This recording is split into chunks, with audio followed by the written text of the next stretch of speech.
Well, hello Internet, and welcome back finally to Destination Venus here under the stairs at Harrogate's Everyman Cinema.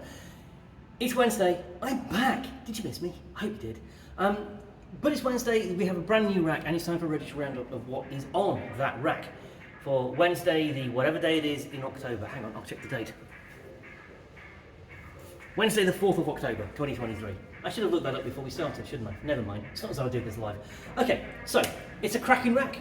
So this is part one, and we'll get started straight away with Abbott 1979, as our titular hero continues her adventures through the 1970s. There's a real blaxploitation vibe here. It's really sort of hard-boiled, investigative stuff with a supernatural twist, and it's utterly brilliant. This is the third run of Abbott, and I have loved every single panel of it so far. Then we have Alien getting its first annual since the last annual that it had. And I continue to simply reiterate what I've said consistently since Alien relaunched at Marvel. Marvel's doing a great job of this. Really, really enjoying what Marvel's doing here. And then we have Batman 138. The Gotham War continues. And now we have some serious angst between Dick and Bruce as father and son square off. This is, I was going to say it's an unprecedented battle, but of course it isn't. Bruce and Dick have fought before, they often disagree, but this time it's at least as serious as it was last time. And of course,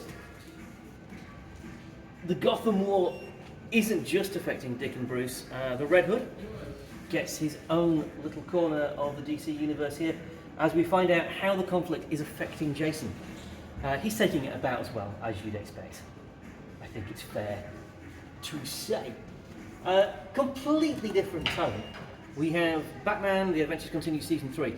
If you have fond memories of the 90s Batman Adventures cartoon, this will remind you why you loved it. If you never saw the 90s Batman Adventures cartoon, this will make you feel sad for having missed it.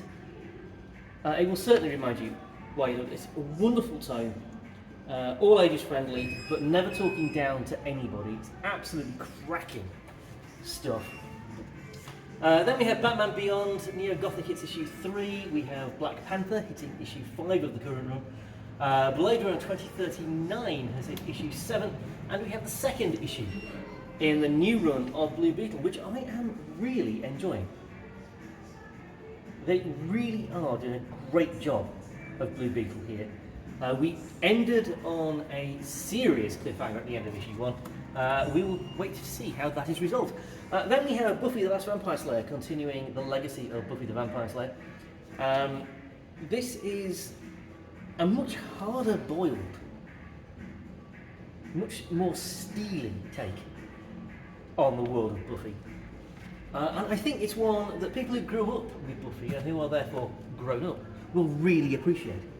Then we have Captain Marvel Dark Tempest hitting issue 4 of that particular series. Catfight continues from IDW, issue 4. Conan the Barbarian continues his new run over at Titan Comics, who are doing this really rather nicely, I have to say. Then we have Doctor Strange hitting issue 8. Just a stunning, stunning, stunning cover. I mean, just look at that. It's beautiful. And then we have the Enfield Gang Massacre hitting issue 3. This is great Western noir type stuff from the world of That Texas Blood, from Chris Condon and Jacob Phillips. It's just astoundingly good. If you aren't reading it, frankly, you are missing out. Fire and Ice continue their adventures in Smallville, hitting issue 2. Ghost Law continues. This has been a brilliant supernatural ghost story type thing. Perfect for the spooky month as we get into October. Then, speaking of the spooky month, we have not just Ghost Rider's first annual since the last annual Ghost Rider had. I really wish they wouldn't start at just ignore every annual issue one, it's confusing. But also from DC for spooky month, we have Ghouls Just Wanna Have Fun, one of DC's seasonal anthologies that they're getting really good at. They've got a whole selection of spooky stories featuring the supernatural bits of the DC universe, and of course, some of the heroes we all love so much. And then we have To round up part 1 of this, we have Marvel Gods, issue 1. Kicking off Marvel's next epic crossover-y event comics thing that no one's actually really heard of. There's been some precursors to this. This is kicking everything off. You can look for this to be a pick of the week once I've read it. This could take Marvel into an interesting direction. Jonathan Hickman will certainly be doing his best to ensure that's what happens. So that is part 1 of Reggie's Roundup for this week. We'll be back shortly with part 2. You can of course come and see us. We're open Wednesday the 4th of October until 5:30. We're here until then. We are here tomorrow, Thursday the 5th, from 1am, no, I'm not up that early, 1pm to 5:30pm. Friday the same, 1pm to 5:30pm, and we're here on Saturday, 11am to 5:30pm.